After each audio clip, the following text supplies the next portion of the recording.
Wish you were one of those influencers with raving fans who binge on your every word, consume all your content, buy everything you have to sell, and demand even more? Then stay tuned while Authority Magazine columnist and BuzzFeed contributor Tracy Hazzard shares strategies, tips, and tactics from top videocasters, podcasters, authors, and social influencers on creating that bingeable factor. Now, let's join Tracy as she explores how to rise above all the digital noise with the Binge Factor. Hey everyone, Tracy Hazzard here, and I've got an architectural podcast. No, not really. It's the Nonprofit Architect Podcast. I love that name. It's really fun and unusual. It implies such importance to the planning and the architecting of your nonprofit. If you really want to make an impact, these are the things that you want to do. So I've got Travis Johnson here. He's the host of the Nonprofit Architect. Travis shares his perspective as the former vice president of Books by Vets, a board member at the Shine Foundation. He's donated over $30,000, volunteered over 1,500 hours, and raised more than $500,000, helped start 6 nonprofits, event coordinate, and is also a published author. Plus, Travis is currently serving as an active duty officer in the United States Navy. He's married with 2 children and on to his move number 50. This is a military, for those of you in the military and military families, we all know what that's like. I was a military brat as a young child, and we did a lot of moves, not 50 though. So hats off to his family. His humble beginnings include 36 moves before graduating high school at 17, 6 states, 5 foster homes, and surviving 2 murder attempts. You know, I didn't ask him about that on the show because he sent me his bio after. Now I wish I did, but I bet you out there's got to be a podcast standard for you with Travis where he talks about that. So although this was always rough for him, there was always a person, group, or church willing to help him and his family. And now he's in a position to give back, and he made it his mission to help the helpers, which is why his show, The Nonprofit Architect, exists. He's doing some really deep dive things. I mean, he's talking about some issues that most nonprofits don't think about when they think about the mission, the message, the impact that they want to have, but they don't always think about, how am I going to structure this? How am I going to make it work? How do I fundraise? How do I make these things happen? Those are the conversations that he's diving into on his show. And it's really interesting take and different from a lot of the other podcasts out there focused on the nonprofit area. So let's talk to Travis Johnson and hear some more about how he started and has continued posting with all that's going on in his life and continued publishing his podcast. Travis, we're going to talk Nonprofit Architect today. And I love that title because it gives you so much room to go. It gives you so many places you could take your show, different directions. And I love it when it has a nice broad term, but it also has an audience appealing term. How'd you come up with the name? Well, I wanted something that would invoke building architect. Turns out you can't actually name your company architect unless you actually are an architect. And I went to the Oklahoma Board of Architects, and they were like, no, can't do it. So my business name is some other nonsense, not related, but I can still have a podcast called The Nonprofit Architect. I really got excited about being on a few different nonprofit boards. And then when I got stationed in the Kingdom of Bahrain, and I wanted to know how I could keep doing some nonprofit related stuff, someone's like, well, you do kind of have that golden voice. You could do a podcast. You certainly have the face for podcasting, to which I took slight offense. But I know I'm not the prettiest guy out there, but I wanted to keep providing value in the nonprofit world. And since I knew some, but not all, I wanted to have other guests on that could teach you how to build a stronger nonprofit. And that's what we do. You know, there's this area of nonprofits. There's a lot of podcasts out in the arena, but there are, how do I say it? They're really focused on one side. You've decided to kind of be able to flip sides. So you're talking about, the nonprofit organizers, you're talking about the boards, you're talking about the people who might be investing. So you've got a really broad range here. And that's really what a good name has allowed you to do. But, is there a strategy to which side you want to talk to? I really just look for people that want to share their how-to. When I was researching different shows and trying to figure out, what I would be focusing on. I know I wanted to provide legitimate value. I know there's so many there's so many podcasts in general out there, but like getting down to really the core of the value of the episode. When I looked at the top 25 or the top 50, there wasn't a how-to show among them. Not a single person was giving you the down and dirty how to do this stuff. And I think that's one of the places that nonprofits really fail at large. And I'm not saying failure like they're a failure, but they don't take the time to learn about the industry and how to do it better. They're too much in just the complete slog of doing things and getting things done. And there's nothing really wrong with that, except for you never learn how to do it better, except through your own experience. So if you're not learning different tips, tricks, trades, there's not a lot of like nonprofit industry shows out there or meetups. There's a couple of conferences that there's some people that do really good, but unless you're going to those, unless you spend the time to learn that stuff, you're never really learning how to do it better. You kind of just see what's out there. You kind of model something after it and you give it a shot. And there's probably the big reason for such a huge nonprofit turnover. Every 12 to 18 months, you're getting a new executive director, you're getting a new director of volunteers or whatever else, because you don't have the time to invest in your people. And something like the nonprofit architect gives you the no kidding how-to steps in order to build a stronger nonprofit. I love that kind of model because you need a collective learning, because when you have so much changeover all the time, you're losing that. So you need a place in which you can go and gather that, rebuild again. That's a big issue for a lot. I mean, architects, and I know a lot about it, but because industrial designers and architects have actually a similarity, but architects, that's what they do. They learn from failure on buildings in the past and what are they going to build better next time. So your name is just so perfect for the show. Absolutely love it. It's a great name. It's really attractive cover art as well. But, you named it right. You did some of the things right at the beginning, but I can imagine it wasn't as easy as you thought it was going to be when you went to go start your podcast. So what did you find the most challenging? Well, I thought it was kind of easy, except for I sucked. Right. Oh, no. In what way? Well, like as a host, right? You don't know what the heck you're doing until you start, unless you have some kind of interview background. I know there's a couple styles, right? You can do a solo show, co-hosted show, interview show. You can do a panel discussion. But I had never interviewed people before, right? And because I had interviewed people before, and I also have never had my own podcast before, like the first 10, 15 episodes, and I'm pretty sure it's the same for just about everybody out there, is you kind of suck. You don't know really your voice in the industry. You don't understand what you're really trying to say and pull out of the guests. You don't know a whole lot, even if you're an industry expert. You still have a lot to learn from all the different people you talk to. So you're trying to build really not only who you are, but what the voice of the podcast is going to be and how to really fine tune your target audience. So if you go back, and even in your shows, I'm sure back when you started at whichever podcast you started on, the first couple of episodes kind of crappy. I definitely know that mine were, not for lack of fantastic guests, but I just didn't know, how to interview people and how to do the right research and really understand like the gold nuggets I wanted to pull out of their story or out of the show to make that happen. I started right away with a team doing the back end stuff because I knew where my talents lie and where they did not lie. Just like I'm a 5'8" fat guy, I'm not going to be playing in the NBA.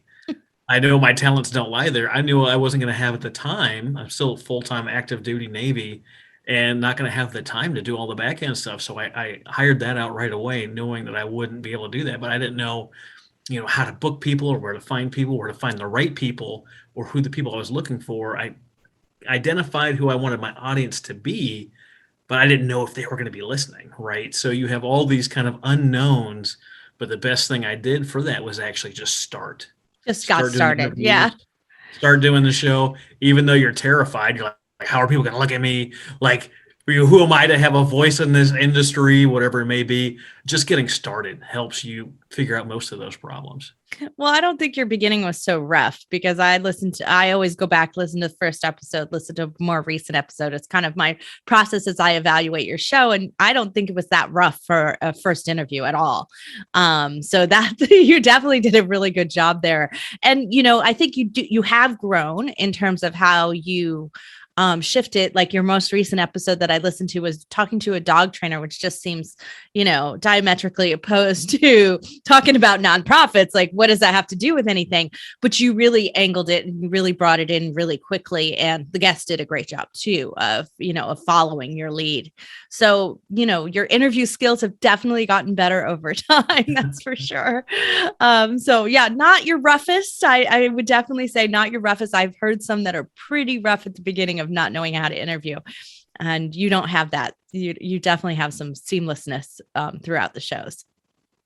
Well, I've definitely had the gift of gab for the vast majority of my life. So the ability to just talk to people and get into it and roll with the punches, BS when I need to, like I've had that for a long time. So probably that helped out quite a bit. And I even hosted trivia when I was stationed in Bahrain. So out at a bar out in town. So I have that ability to interact with people and kind of play the crowd a little bit, but was not sure how that would translate to the podcast world and what that might look like. So it's nice to get feedback from another industry professional actually like, hey man, actually your show's pretty good. So I'm glad you got something good going on. Yeah. Don't stress about it. Just keep going.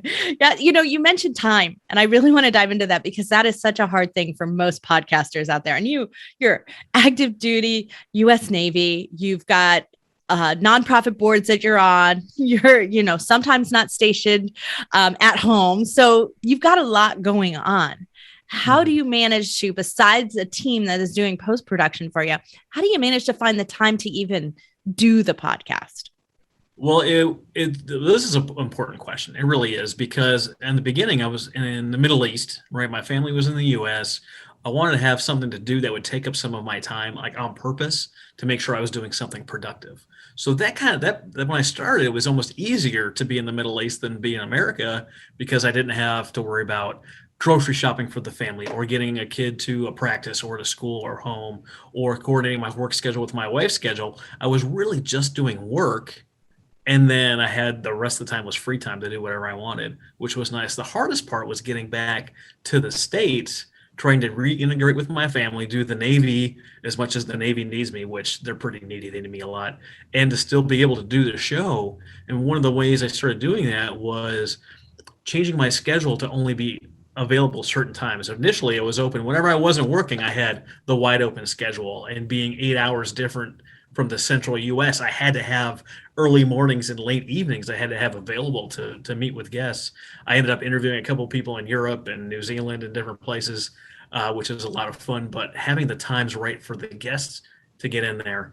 And then when I got back to the States, my wife was like, look, you were doing this stuff all the time, and the Navy had you for a year, and I need you, for our time and our family. I'm sorry, but this is me time.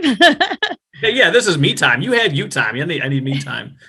And so I quit doing any weekend scheduling events, and then I stopped doing the afternoons.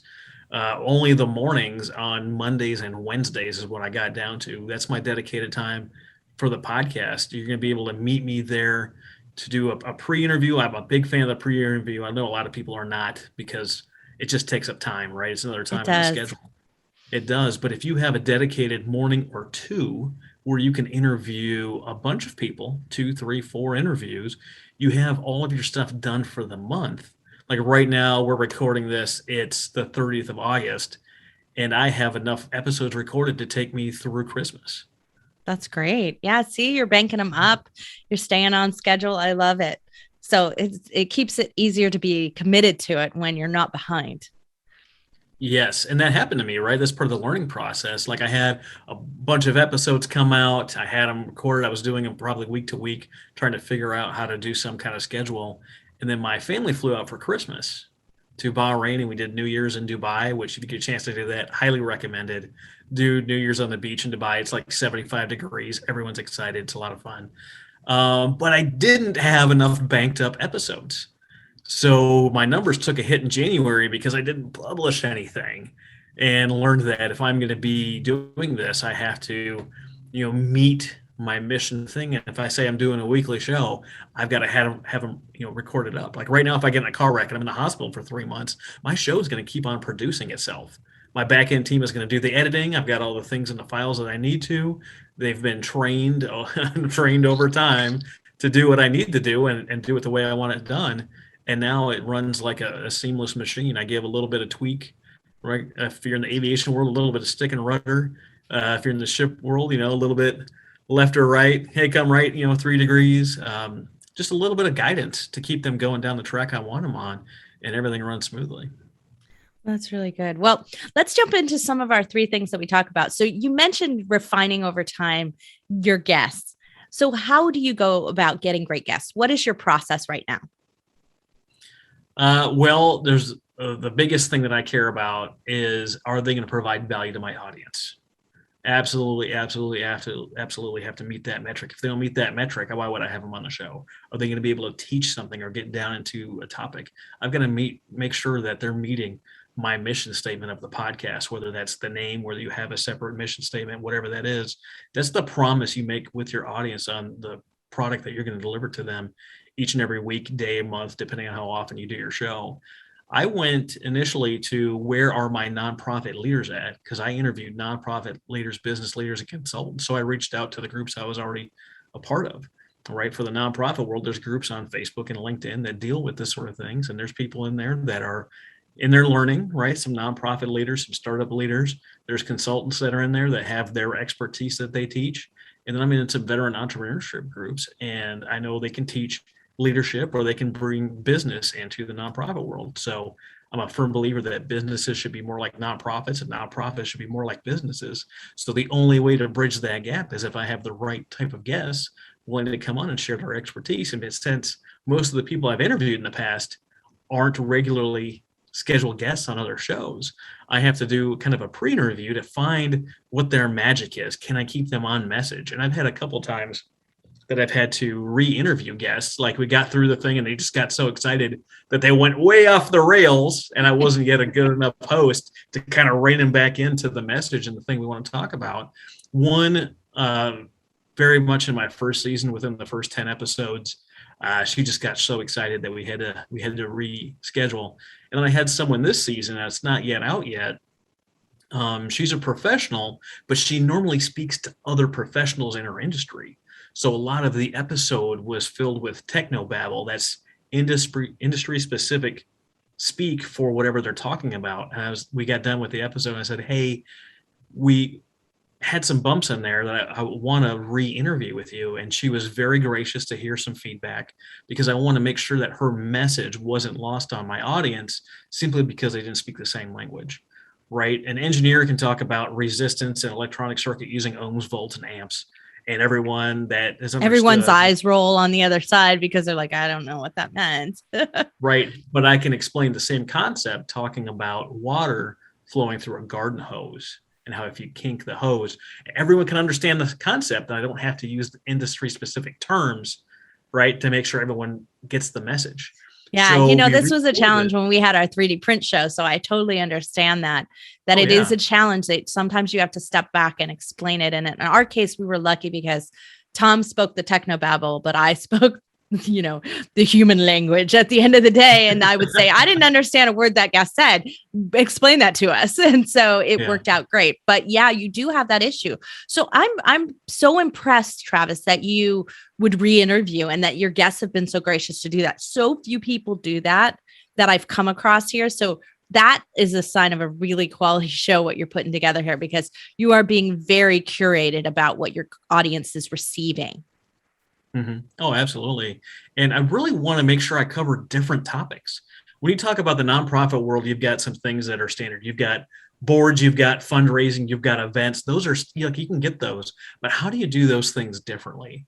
Like next week, first week of September, we've got my interview with Steve Sims. Now, Steve Sims is not a nonprofit guy. He wrote The Art of Bluefishing, The Art of Getting Things Done.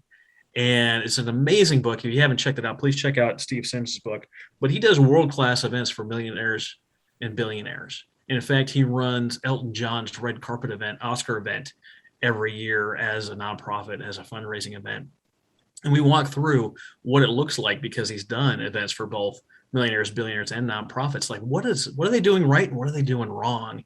And to really get kind of almost like an outsider's opinion.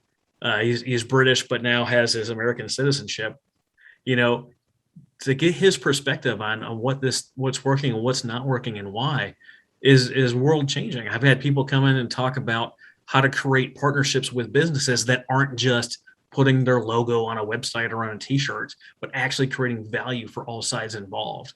How to create a website in such a way that it drives content and people to raise between, $3, $6, or $9, but he's got 3 nonprofits making $200,000 a month automatically recurring without doing fundraising. So talking about all these different concepts that show it differently than everyone else is doing it, to have new things to try, I think that's where we're really meeting our audience's needs and also getting to showcase different things in the nonprofit world. Wonderful. Yeah, you're putting so much thought into this front end. And I think the net result is so good because of that. And I'm sure it's why your audience is just loving the show and coming back for more. That's why you got binge listeners there. So let's talk about those listeners. You said you weren't even sure if they were going to be out there and listen when you started the show. None of us are, right? we put it out there and we just hope they're out there. But you've obviously had some time in here. What are you seeing that is helping you increase listeners over time? And how are you encouraging engagement with that audience so you can find out that they're out there?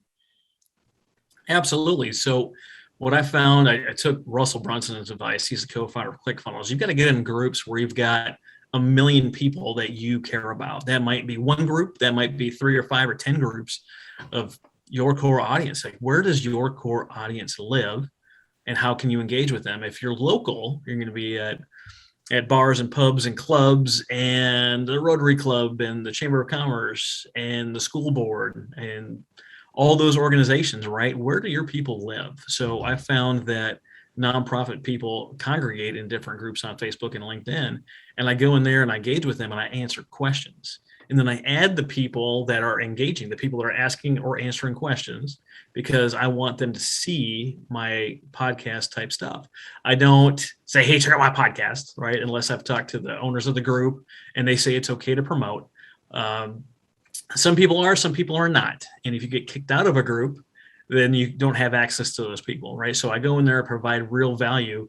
Every time I do an interview, I learn something, right? It's like having a private masterclass with the expert. That's my favorite part. Oh, yeah. Yeah. Like I got Steve Sims on, like, let me ask you about all this stuff. That's right. And then you get to apply it somewhere else and share it with others, right? So that's what you're doing in that group dynamic is you're sharing this. Like, I heard this when I was interviewing him, and so, yes, it's mentioning your show, but it's really also sharing what you learned. Oh, absolutely. But when you provide value without expectation, it has all these unintended consequences, the vast majority of which are positive, right? People are like, man, this guy's here. He's actually giving. He's not here just promoting his stuff. I'm not one of those guys that post online like, hey, buy my stuff, buy my stuff. Oh, did you hear that you should buy my stuff? Or hopping in people's DMs and doing all this stuff. Like, I'm building a real relationship with them. I'm providing them value. And then when they land on like my personal page, they see that I post one of my 5 pieces of pillar content, right? I care about nonprofits and podcasts and my family. I care about asking the people in my sphere of influence about them. Like, hey, tell me something, even if it's not related to any of my stuff. Like I had last year, I was like, men, keep it PG, but tell women some relationship advice, right? Like 500 comments. Then the next week, ladies, keep it PG, but give men some advice. And you get some interesting comments. And there's a little bit of sniping in there, but nothing too crazy. But you're actually caring about the people in your sphere. And then you end up funneling them into, like, I have a Facebook group, which I don't know how much longer it's going to be on Facebook, but we'll still have a group where people can engage. I've never invited anyone to my group. I don't want a number of people in my group. I want the people that want to be there because they want to be there. All right. Having 10,000 people in my group doesn't matter if I get 3 likes and 1 comment for every post. It doesn't matter. It's that engagement that counts, that activeness in that community, because that's going to be a give and take between the two of you. And that's what we want with our listeners as well. We want active listeners. Like, the numbers don't matter for a lot of my clients and for all of my shows as well, because I just want the ones who are there to really gain something, learn something, and go on and share that with others. Right. Absolutely. But then once they've gotten in my group, I have now permission to market and sell to them if I have something I want to market and sell to them. It's very interesting because people talk a lot about ads and monetization, Like that is the lowest amount of monetization, takes the longest to figure out. Well, Out of you're just all transitioning to my monetization avenues. You're Oh just my God. transitioning to my third section. So let's talk a little bit about monetization. And really, I like to put it as return on investment in time, because that's really what most of us podcasters are looking at. Did we get a return on investment from the time we spent? Because the money, well, yes, we're spending money too, but the money is not as big as the time that we're putting into everything. So, what are you seeing in terms of it? Ads are not that critical, but what are you seeing for you is the biggest return on investment benefit? Yeah, so I've had a couple of paths of monetization. I had a Patreon early that was getting more than $100 a month coming in, which was kind of nice. Help kind of, cut down the costs of the initial work there. And then I had T-shirts. I was taking a quote from every episode that I thought was valuable, putting it on a T-shirt with my logo on it, and then always the person that you interview ends up buying one. So that's a couple of dollars coming in, and then usually they promote it to their fans, and you might get 3 or 4 or 5 sales or whatever the thing is. I realized it was nice to do and it was nice to have, but it was a lot of pulling out a quote and then putting it on a T-shirt to send to the T-shirt guy for him to add to the website too. Like there was a lot of things in that chain, and I decided there's a lot, a lot of processing. Yeah, there was a lot of stuff in there, and then listening to my audience, I got a lot of nonprofit questions early, and then after about a year or so, I started getting more podcast questions than nonprofit questions. So I kind of changed what I was offering based on what my audience was telling me they wanted. So I bought a how to podcast guide, like everyone buys. It was like a podcast marketing guide. And I was like, you know what? This guide is not the best, right? Yeah. I feel like the story goes here is that when we started our first podcast, I read a dozen books because that's who I am. I like to do a lot of research, listen to about as many podcasts, sent Tom because he's a video guy. So I sent Tom all the videos about the equipment and stuff because I didn't really care about that part. And there's probably at least 20 of those. And so by the time we were done, we consumed all this stuff and thought, there's so much junk here. Like this is not the important part. And so we navigated our way to exactly what the result was. And then that's actually why people came to us and said, would you start my podcast for me rather than how do I do this? Like that's how it ended up happening on our end. So I can see that there's a lot out there that just is not useful. Oh, there is. And, the couple of steps like figure out your target audience, make a name, get cover art. Like you can find that on any website for a couple of clicks for free. Here's a couple of, pieces of equipment that you could, get involved in. Like if this is video, you'd see my mic in front of me and all the whatever. But, when it gets down to it, like that really has almost nothing to do with podcasting. No, it really doesn't. That's the interesting part. It's a business and a relationship building exercise at the end of the day. And if you've already got those, you can handle this. Oh yeah. Yeah, absolutely. So I was belly aching to my friends. I was like, I can't believe I bought this thing. It was so many dollars. There was a couple of nuggets in there, but by and large, I was upset that I had purchased this thing. And someone's like, well, you're always a doer, right? So if you want to be Mr. Entrepreneur, right, they're jabbing me a little bit. If you're going to be Mr. Entrepreneur and get things done, why don't you write a better one? I was like, you know what? I will. And it took about 5 weeks. I researched some of the regular, the stuff out there that fills up content or whatever. And then what was I really doing differently than other people that had the results I had? So I started putting this thing together. It took me about 5 weeks, and I started selling our Ultimate Complete Podcast Guide for $27. And I have made thousands upon thousands of dollars of this thing. And it hasn't even been released for a year yet. And immediately people are like, hey, where's the course? Where's the course? So I'm building the course right now. I've got a team that's building this, and we're getting it accredited for college. So we're going to have the first podcast course at the university level anywhere. I love that. That's great. Well, congratulations on that one. So really, you put the Ultimate Guide together. I love it. Well, let's give us some tips. What are some tips out of the Ultimate Guide? Ooh, not prepared to answer this one. I always have the guide up in the background and I can kind of refresh myself. Oh man, what are my good tips? Here's the deal. You're going to make the most money from listening to your audience and providing something that solves their problem, whatever the thing is. If that's an ebook or a course or a program or stuff that fits into that realm, that's where you're going to make the most money. I've made a little bit of money advertising, not from the standard like $20 per 1,000 downloads, right? It takes a while to build up that kind of audience.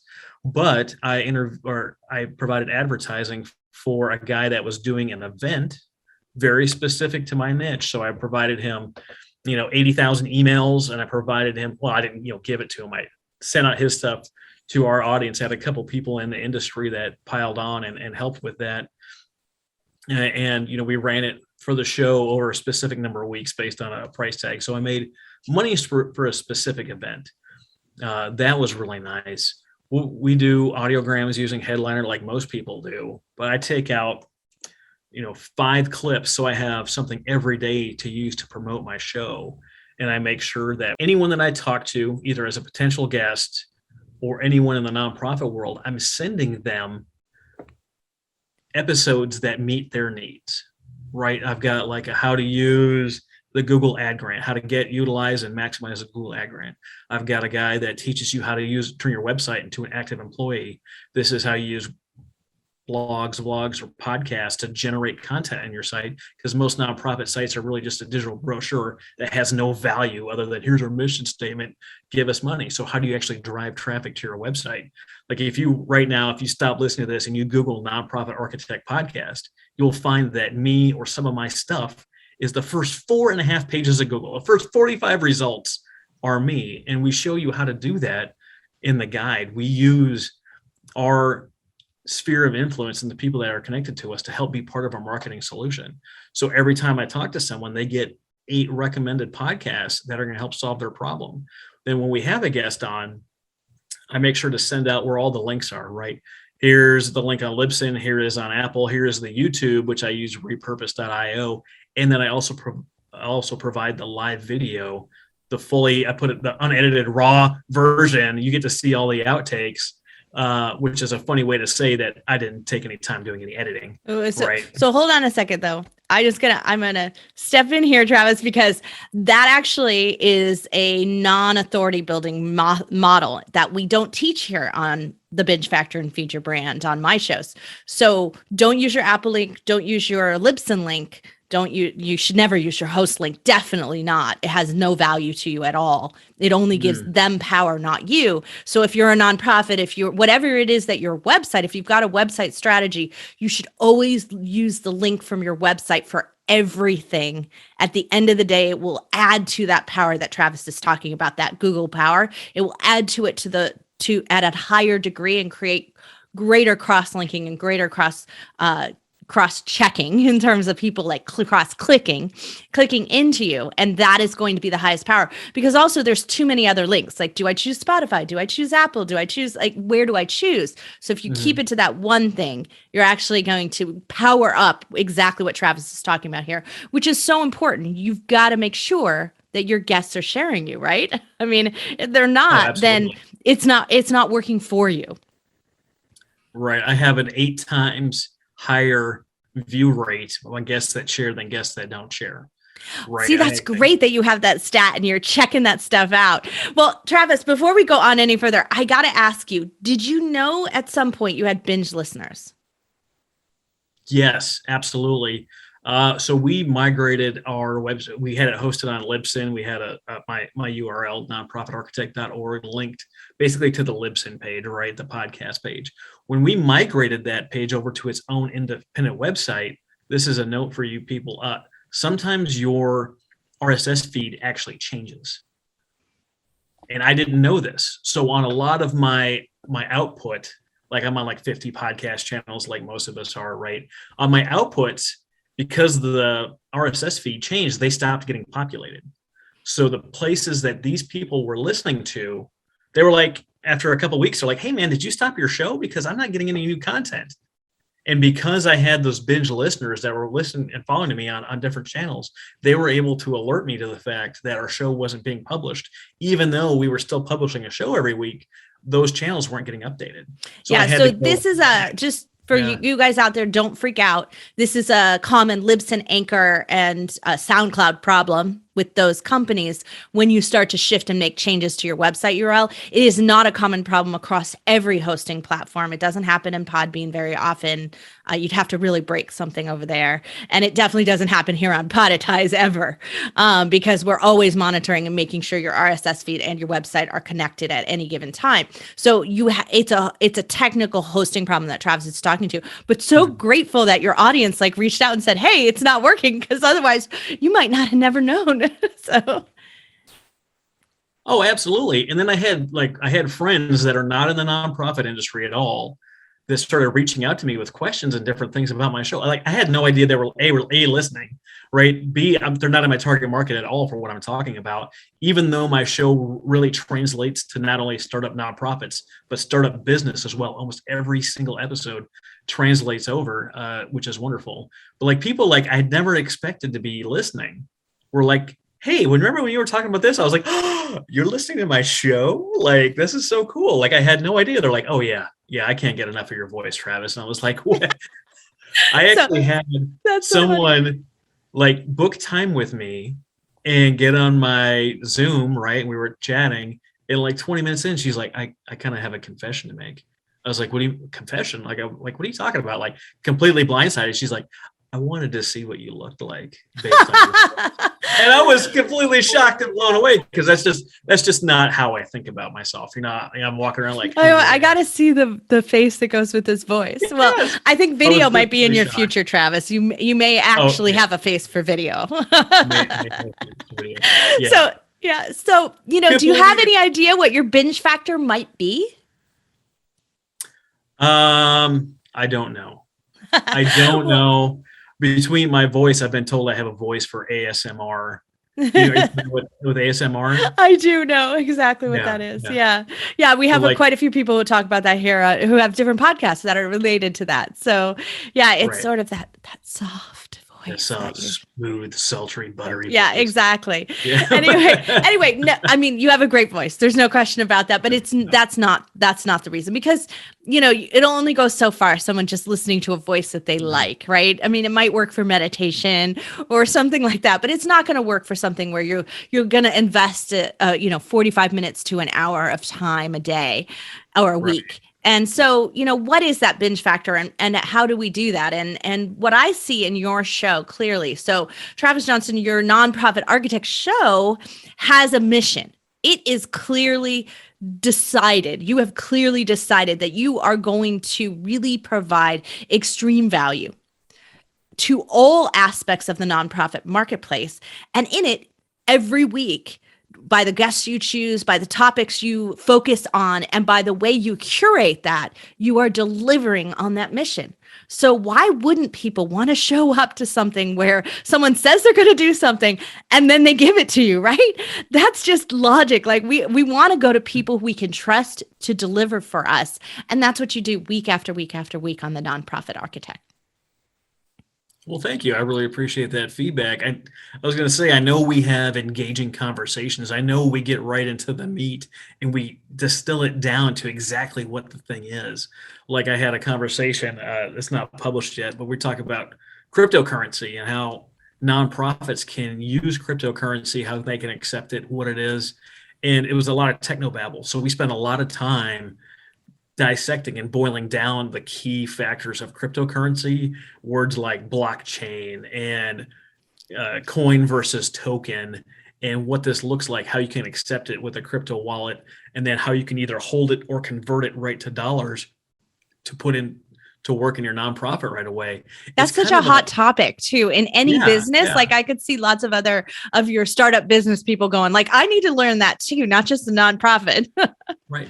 Well, this is like any business or nonprofit. If you don't have the avenue to accept the money the way that people want to pay you, you've lost a customer or donor almost instantly. Like, oh, hey, do you have the Cash App? No, do you have Venmo? No, do you do business at all? The 21st, the 20th century? Like, wait, do I have to fax it to you? Yeah. Oh, I'm just going to avoid that completely. That's one of my hot button topics. Me too. I can't. Nope, I'm not going to dive into it. Yeah. I'm decided I'm going to leave that one alone. If you have a nonprofit and people want to give you something, they want to gift you stock, or they want to gift you crypto, want to use the Cash App, and you don't have a way to accept it, they're going to go find someone that meets their needs. You have to have the ability for different generations to interact with your nonprofit or business in the way that makes sense to them. Like, oh yeah, it's on my website, so they're going to hear me, and then they're going to go to my website, and if they have questions, they can call me. Who has time to do that? No one has time. I don't have time to do that. Of course, I'm in the Navy full time. I run a podcast. I have a family. Apparently, I have friends and hobbies too. So, like, I don't have time to do that. Like, who is going to listen to your speech and then take the time to go to their website? And then if that also doesn't answer the questions, they're going to call you? No one. Not a single person is going to do that. If they can't find what they need in 3 clicks, they're done. You've lost them forever. They're on to the next thing. In fact, if your website takes 3 seconds to load, I'm already not looking at it. That's right. Most engaging copy ever to get me to click onto something takes 3 seconds to load. Obviously, they don't know what they're doing. That's such good advice. I so appreciate you saying it that way, Travis, because I mean, that's great business advice. It's great podcasting advice, and it's great nonprofit organization advice as well. So we need to make this all frictionless, right? And that's the ultimate ideal. So before we go, I want to just ask you, what's next for you and your show? What do you want to learn? What challenges do you want to face for yourself in your podcast next? Ooh, that is a really good question. I've been considering starting another podcast or two, or really changing the way that this one interacts with people. There's a lot of conversations I want to get into that I don't know are nonprofit specifically, you know what I mean? Like, really has been spending the last year, this 2021, worrying about mindset, being focused on abundance mindset of people versus people that are in scarcity or they're in survival mode. Like, if you're in scarcity or survival mode, like, I already know that I don't have time for you. I don't have time to work in your nonprofit or in your business because you're not willing to listen to me anyway. So why would I spend any of my time with you? So what does that look like to go into the abundance mindset? How do we use that really to fix all of our problems in society? Because I believe firmly that every problem that we face is based on scarcity mindset. If you look at the political spectrum, pick a side, right? They say that you're worried about your future because of A, B, and C, or the other side is a different A, B, and C. All that is scarcity. Like, someone's going to take your job, or they look different than you, or they have a different political view than you, so you're under fire, or you should be scared, right? That is just scarcity all the time. I grew up in trailer parks and foster homes, and that could be the same as the barrio, the ghetto, the trailer park, the foster home. All of those curate the same type of mindset. And there's no reason, if you look at my stat sheet as a person, that I should be anywhere close to where I am, being a commissioned officer in the Navy, flying for them, have a successful podcast, top 5 in 5 countries. Like, it shouldn't be possible. But it was very, not easy for me, but very logical to get to where I am. Whereas some people in that mindset, they think it's absolutely impossible to get to where I am. And they've decided in their head, in their mindset, that they're not worth anything, that someone else is responsible for their problems, and they'll never be anything in life. Well, who the heck decided that? If someone else is responsible for your problems, good luck getting the rest of the world to go to therapy to fix your problems. Good luck. I think spinoff shows are in your future, Travis. I even have some name ideas, which I won't announce on the air because we don't want somebody to take it before you do. But I'll tell you off air, and it's just got me thinking that, really your gifts are broader than just the tactics that you can provide to nonprofits, the growth ideas. Yeah, you really are talking good business growth, good podcast growth, all of that together at the same time. So, Travis, I am so glad you decided to start podcasting, share your gift with all of us. And thank you for coming on the show and sharing the nonprofit architect and everything that goes on behind the scenes. Hey, thank you so much for having me on the show, Tracy. And due to your advice, find out more about us at nonprofitarchitect.org. Don't go anywhere else. There you go. Good advice. Bye. I said it when I talked about his Binge Factor. Travis Johnson has a mission and delivers, right? The nonprofit mission is so important to him, and so important to get them to plan and look at things differently and think about things differently. And he is delivering on that with every single interview that he does. That's just amazing that he can do all of that with everything that he has going on in his life, with all the moves, his family, all the juggling, active duty, all of those things going on.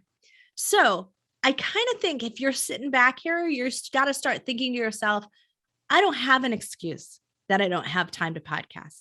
It is, I think this is the theme of the month as we go through. We just had Karen Bond's podcast, and now we're, get off the bench. And now we're talking about this. You guys have no excuse out there. If you're not podcasting and you've been talking about it and researching and listening to my show to get your show started, there's no excuse. Travis just puts that right in perspective for us. There is no excuse. If he can do it, you can do this. Absolutely. So go on out and get your podcast started. Take some inspiration from Travis Johnson. I did. And, I realized I'd been kind of holding off on our 6th podcast, and because of the interview, and I, of course, recorded this quite a bit, but we launched our 6th podcast. I was like, that's it. It just needs to get out there. I need to push myself to make sure that I keep up with the recording rather than bank them up. I need to force myself to keep up on it. So my 6th podcast is launched, the next little thing. So you can go check that out. And that is all because Travis and Karen Vaughn, both of them made me get off the bench, get my podcast moving with no excuses. You guys need to do the same thing. So thanks everyone for listening. I'll be back next time. Remember, you can find Travis Johnson, the nonprofit architect, everything about all of our podcasters. You can always find that at thebingefactor.com. And you can also find the next little thing at the Binge Factor. So we're going to be having both sites mixed together. So you'll be able to find the new podcast there as well. I want to thank you all for sending me feedback, for sending me suggestions of podcasts. I really appreciate that. Keep that up. And when you start podcasting and you get your feet wet, you get some ground under you, message me. I'd love to feature your show as well. So thanks everyone for listening. I'll be back next time with another Binge Factor success story. You've been listening to the Binge Factor podcast. For more information on podcasting and videocasting success tips and tactics, please go to thebingefactor.com. And be sure to listen to our other show for podcasters called Feed Your Brand. If you'd like to be interviewed on this show, as well as featured in Tracy's column, please go to thebingefactor.com/guest and apply.